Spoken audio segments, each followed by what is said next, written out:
Bonjour, je m'appelle Anne, je suis photothérapeute psychocorporelle au féminin et j'accompagne les femmes qui sont en souffrance par rapport à leur image, à révéler leur corps et à retrouver leur cohérence visuelle et leur cohérence identitaire.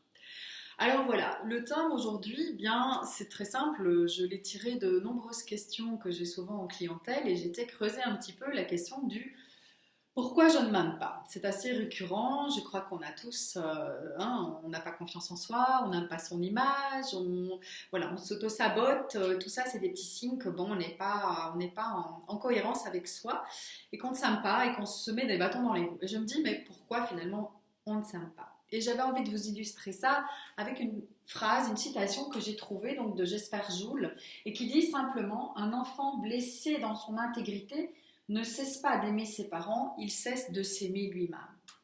Alors, autre chose que j'ai même écrit en rouge, de Jacques Salomé, très chouette personne, des très chouettes bouquins de développement personnel à recommander aussi.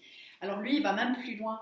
Donc quand on dit que quelqu'un ne s'aime pas, il appelle ça du terrorisme relationnel envers soi-même. Je trouve ça très fort comme mot, vraiment du terrorisme envers soi-même, de l'autoterrorisme, on va dire. C'est vraiment de l'autodestruction. Ça peut aller très loin.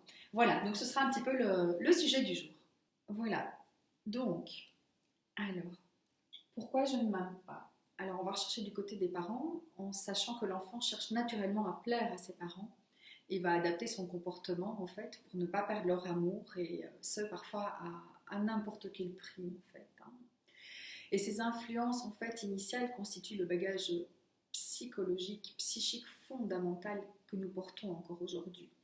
Donc c'est au travers du regard de ses parents qu'un enfant va se sentir aimable ou pas et que sa sécurité et sa solidité vont s'ancrer ou pas. Alors il faut savoir que notre personnalité s'est formée en grande partie dans l'environnement parental et ce pendant les premières 20 années de notre vie.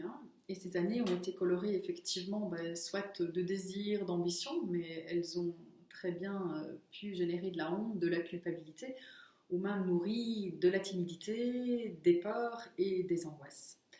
Bon voilà, il faut savoir qu'aujourd'hui je ne fais pas un réquisitoire anti-parent, ce n'est pas ça. Je vous invite simplement à porter un regard sur l'enfance qui fut la vôtre et à comprendre comment elle a pu modeler votre personnalité peut-être et de prendre conscience de ces conditionnements qui vous entravent peut-être encore la vie aujourd'hui. Voilà, donc je reviens à la question pourquoi je ne m'aime pas. Donc on l'a bien compris, donc c'est par peur de perdre l'amour de nos parents, de les décevoir, d'être rejetés et ainsi de garder leur affection. Mais voilà, à ce moment-là, on fait des choix de sécurité, des non-choix qui satisfont les attentes des autres, mais pas les nôtres en fait. Et nous entrons progressivement alors dans un modèle, un moule qui ne nous correspond pas. Et c'est ce que j'appelle l'écart. Donc l'écart entre l'enfant qu'on était, spontané, peu importe, l'enfant de base, la personnalité de base, et puis effectivement tous ces conditionnements familiaux, éducation, et puis bon après bien sûr dans professionnel, au sein du couple parfois aussi, et donc cet écart de personnalité en fait, et c'est ça qu'il faut essayer de réduire, prendre conscience de tout ça et de réduire pour faire sauter ce moule et ces conditionnements qui ne nous appartiennent pas. Et donc, on en arrive bien sûr à ce moment-là à du sabotage. Qu'est-ce que c'est le sabotage? Ça consiste vraiment à se maintenir donc, dans un inconfort pour guérir le regard, l'attention, l'admiration qui nous font tant défaut pour exister pleinement. Et donc, on va chercher ça à l'extérieur, en fait. Alors qu'on devrait trouver ça chez nous, retrouver notre lumière intérieure, comment dire, plutôt que d'aller chercher une lumière extérieure qui ne nous, de toute manière, ne nous convient pas à 100%. Donc l'autosabotage, il faut savoir que ça vient réguler justement un manque, un traumatisme qu'on a endossé, dont on a endossé la responsabilité quand on était enfant, une espèce de croyance limitante. Alors en exemple, ça peut être l'ironie, on peut pratiquer les reproches, tout ce qui est procrastination, c'est l'autosabotage. C'est les oui mais, c'est l'auto-accusation, je suis nulle, tout est de ma faute, l'autodénégation, oui encore c'est ça, je suis pas capable, de la culpabilité, du perfectionnisme, les gens qui veulent être parfaits, mais on n'y arrive pas, c'est pas possible, donc on sait vraiment se mettre des bâtons dans les roues, tout ça. Et donc l'origine, c'est vraiment ces manques en fait. Par manque, j'entends une non-réponse ou une réponse inadaptée des parents, donc par rapport à de l'amour, de l'attention, de la sécurité, de la confiance, des repères, des perspectives que nous, enfants, avions besoin, en tout cas, pour avoir un cadre et pour nourrir un amour et une confiance. Voilà. Donc, je voulais vous citer aussi quelques exemples de familles problématiques. Encore une fois, je ne fais pas un réquisitoire anti-famille avec cette capsule, c'est juste pour vous ouvrir les yeux, hein. Donc, il y a des parents étouffants, surprotecteurs, anxieux, angoissés, rejetants, dénigrants, culpabilisants, idéalisés, inatteignables, parfaits, infantiles, démissionnaires, dépressifs. Les familles aussi où la violence tient lieu de dialogue, où la perversion, la manipulation, l'inceste ou de lourds secrets règnent. Des familles aussi touchées par des accidents de la vie, hein, des divorces, des séparations, des décès. Mais tout ça fait que voilà, le milieu familial n'est pas propice à, comment dire, à nous donner confiance. Et voilà, et ça se retourne contre nous, hein, je rappelle.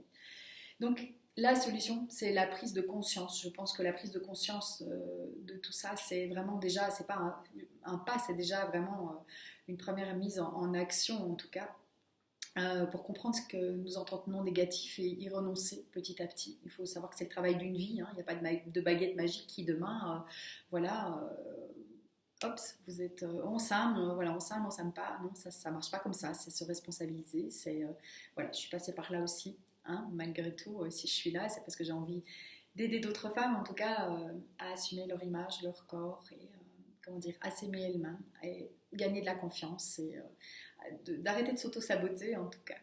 Donc, c'est faire la lumière sur ce passé, donc, qui permettra de sortir de cet état d'enfant victime de, on va dire, et de passer à l'adulte responsable qui connaît et assume son histoire, qui est capable de reconnaître sa propre source, comme je disais, et qui trouve sa juste place, et qui est libre par rapport au regard des autres. Ça, c'est super important. Effectivement, la solution, c'est de devenir sa propre mère et son propre père.